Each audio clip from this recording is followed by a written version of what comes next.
Jane Booth, and many of you may not know Annie Herrero. And Annie and Jane have a familial relationship. Jane is Annie's aunt, and so they think that their paintings have something in common.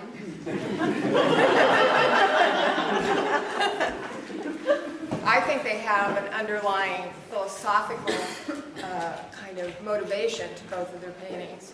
But as you can see, the paintings are quite different and really exciting to see the differences. And so anyway, Annie and Jane are going to talk together and back and forth. And thank you all for coming. Yeah, thank you. Yeah, well, thank you all for coming, and thank you, Sherry, for giving us the opportunity to show together, and for introducing me to the area. I think that we have always just seen a commonality in our work, and I think part of that is because a lot of times I just give you paintings, and I'm just like, here you go. And so we're used to seeing them hung together in your house. That's right. And I at least was very surprised to see that they looked so well together. And then when we started to kind of curate it a little bit, we came up with an idea, actually like maybe a year ago or something, to show together. And our private idea. Yes. Sherry just filled in. Kind of serendipitously. And so it's just so thrilling to see the work together. I think for me, I think I really found some solace in the big cyclical patterns of the natural world. And I think that that's one of the things that you draw on too. I mean, it's completely, you know, we talk about our work. It's really what we talk about philosophically, source, image. You know, we play off of each other sometimes when we're talking about Annie's work and my work, and it's seamless. It's not like there's a shift or a translation or something that needs to happen. And you know, really, it's become, I guess it's sort of crystallized for me as I've thought about this show that the source is the same. So, you know, your work is so grounded in earth and, you know, the natural world. And my work, I mean, I've always talked about that, and that's the source of it. And that's what we do together. We go for walks, we, you know, look at the sky. And so really, it's like, to me, there's just these two different expressions that come from, oh, don't you just hate that? Anyway, these two different expressions that come from the same kind of ground. And, you know, here, the show that Sherry and I put together, it named itself Earth, Water, and Sky. And, you know, you look through the gallery at Annie's work, and it's the same thing. Her work is a totally different expression, and there's the naturalness of the human body in the landscape on several of the on the figurative paintings and in the portraits too. So to me, it's just this great opportunity to be able to see all of it together through and beyond and incorporated. Yeah, I think too, formally, I'm going to try to stretch and make a relationship formally, but I think that the relationship between the figure and the ground, for you an abstract one, for me a representational one, I think that there's a commonality there too. There's so much integration and so many areas in which the figure kind of emerges from the ground and then comes back. And so one of the things I've always loved about your work is the depth that you can create. And it just has that feeling of air. which I know for me is also, although there's kind of the heavier palette, that has always been a huge goal for me. So. Yeah, and you know, for me, looking at Annie's work deeply, talking to her about it, you know, experiencing the natural world and the love of that, it feels to me like her work has informed my work. And so it's a much more intimate, to me, her work is a much more intimate view of that natural world. There are, you know, even the hunter hunted that's on the hay bale is, you know, it's up close, it's intense, it's personal, and she's out there in the natural world under, you know, sharp noonday sun, and I feel that, you know, I feel that, and I express that in my work as well, in a, you know, in a sort of way. I mean, to us, it makes perfect sense.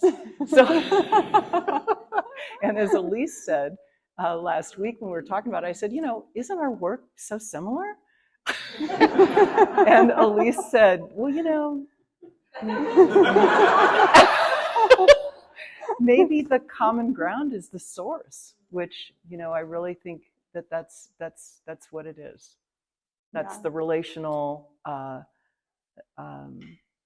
that's the common ground. Yeah. So do you want to open it up to questions, or? Sure. Sure. If I know how to word it correctly. Is this your alphabet, and where did it come from? You know what I'm saying? I do. Your iconography or your alphabet? I don't know. I mean, it's been pretty consistent, but it comes from, you know, it's awkward if it's not coming from a kind of a free space.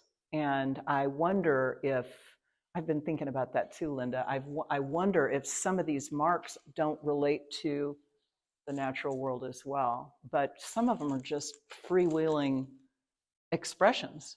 And yeah, like, what are you thinking about? They're not repeating some of these They pictures? do. I think they do repeat. No, it's your hand wants to go there. And what does it mean? Or something, yeah. Well, I mean, look at your work. It's that way too. There's an expression that comes through that, I don't know. It's like, you know, Sherry was asking me about, I don't know what painting that's on. It must be the yellow painting, that kind of crown shape that keeps showing up. I never think of it as a crown. I think of it, it's just this great shape that breaks up space. And once I figured out that it could do that, then of course I would use it again. There we go.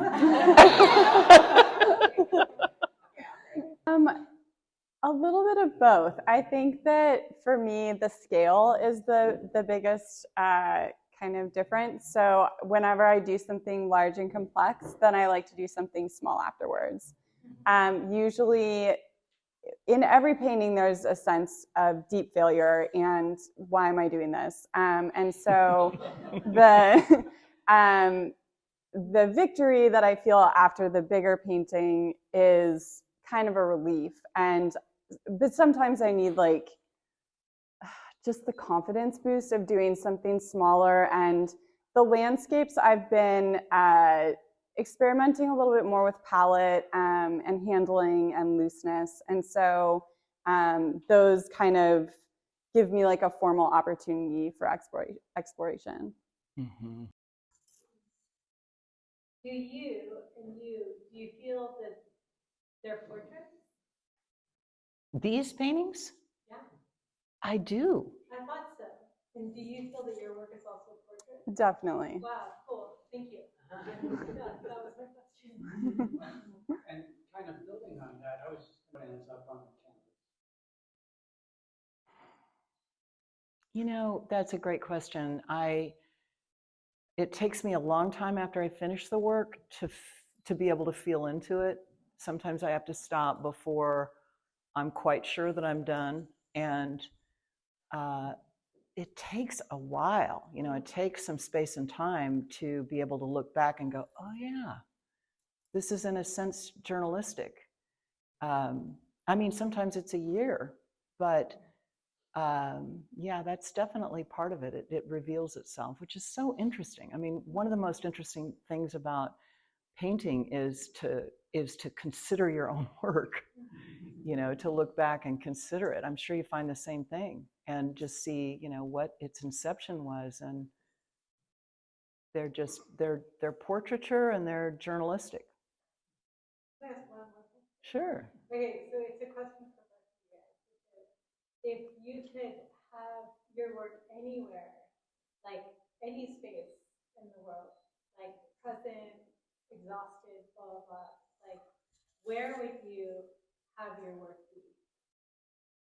Where location-wise or when? Where? Where?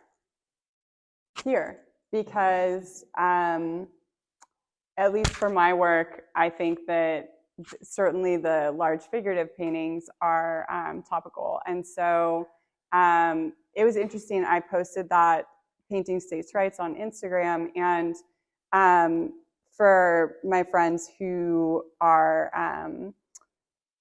not American, some of them were like, what is going on with this painting? And to be honest, I just didn't care about the legibility being worldwide. Like, the issue to me was so, it needed to be addressed. And so then other of my friends, they had a different read on it, but it could translate and kind of transcend the boundaries of United States culture. Yeah. So, but I do want, at least for those paintings, I definitely want them to be seen here.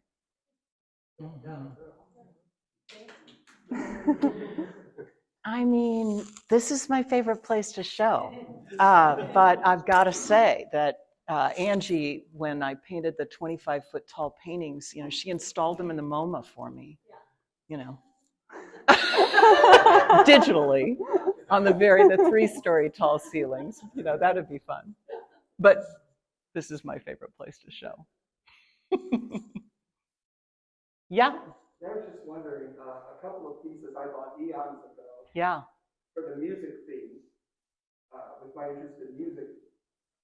Do you listen to a certain kind of music whenever you paint? Is there something you have in the background that kind of, you know, open up, or you just silence?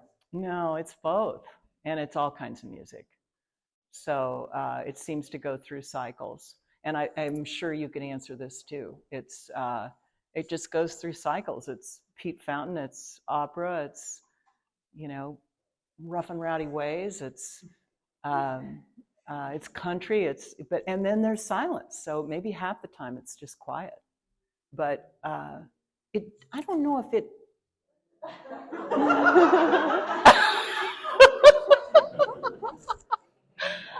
I don't know if it informs the work so much as it just creates kind of a happiness or an emotion. Are you just working on one piece at a time, or are you working on 3 pieces at a time? I'm working on multiple pieces at a And time. it takes a long time? Well, this is big. Yeah. Layers of information underneath all that. Yeah, so that's right. But the color field paintings, they either work or they don't, in, you know, pretty fast. And so you might need to do, like, that painting is probably the result of 20 different paintings. It either goes down or it doesn't. And the red painting down there. You got a lot of sparkle plenty over here. Yeah. What is that? I shouldn't be talking. Sure, get mad at me. What? And what, do you use iridescent paint, or Sometimes. No, I love the iridescent paint. So some of that is spray paint that's a silver, and some of it is a bronze acrylic paint that I just love, that bleeds out a little copper.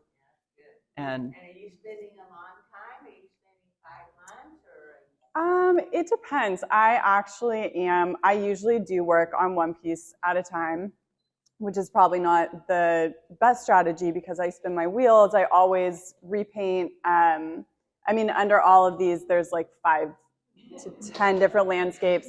And so, but they just require every day for me. And so, yeah, the process can be long. always feels like it's taken a year, but usually it's like month and a half to 4 months.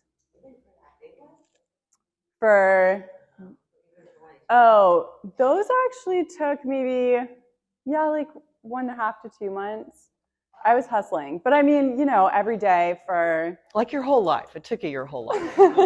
yes, and of course acquiring skills. Like we all know that. So And I will just say about Annie's process too, that she'll paint and it will be so incredibly beautiful. In fact, I'm not a good critiquer for her work, because I don't know if I've ever criticized anything. It's that, it's like, what? I'm not sure about this. I'm not sure, if this is deep enough and if this is speaking here. And I'll go, oh my God, don't change anything. And she'll go in and make it better. And it just keeps getting better and better and better. And that's kind of a revelation to me, because my work, I have to work. It's just different. It's just really different. But by the time they're done, everything seems to be the very best that it can be, which is extraordinary. It takes a long time. Some of these paintings take a long time, right? yeah. Yeah. And some of them weigh like 25 pounds. Because of all the lead. Yes, they are very heavy. What was the largest painting you guys have ever painted, and how long? The largest one I have done was 6 feet by 8 feet. It was actually a painting based on the Metallica song Sanitarium. And it took me, I think I took a long break on that because I left it in New York. But it took me like so many months, and I did so many prep drawings for it. At that point, I was working in a manner that was very time intensive. I was doing like drawings and all of these sketches beforehand, and I would build these little maquettes. I'd build these little maquettes with like building the landscape out of clay and foil and stuff. And then I bought these little like wrestlers because, they move. So they're like posable models. And I would like sew clothes for them and whatever. So anyway, it's a really good way to set up a stable light source. But so when I'm working on stuff like that, like really big projects with multi-figure, there's a lot of kind of supplemental things that go into it. Oh my God. The whole thing went black at one point. It was already a masterpiece. Right? I repaint. I think I just painted over everything. I think you did. Yeah. Yeah. But it got better, so it was fine. Well, you have a great drive for, the masterpiece. Yeah. What about you? What's your biggest painting? Oh, Katrina. Well, it's just nuts. It was 24 feet, which I will never, ever, ever do again. Takes somebody. Who was I talking to? Huh? Well, those were 25 feet. That's right. The 24-foot one was, that was the one that took the semi, right, to move it. So, that's not practical. And I don't know how long it took. I just don't have any idea. I go in and work on them and get away from them and go back in. It's not as time intensive as what Annie does. But some pieces, like you table even for years. That's right. So, some pieces are, it's such a long timeline. It is. Some are short, right? Like you do 25 paintings really quickly, and then one of them you love, and then other ones are just like they're evolving over. That's right, over years, in a decade sometimes. Yeah. So, well, gosh, you guys, thanks so much for coming out. Yeah, thank you. Yeah, thanks. Oh, I forgot to thank Sherry for the show. She curates a show like nobody else. It's like the richest and best experience.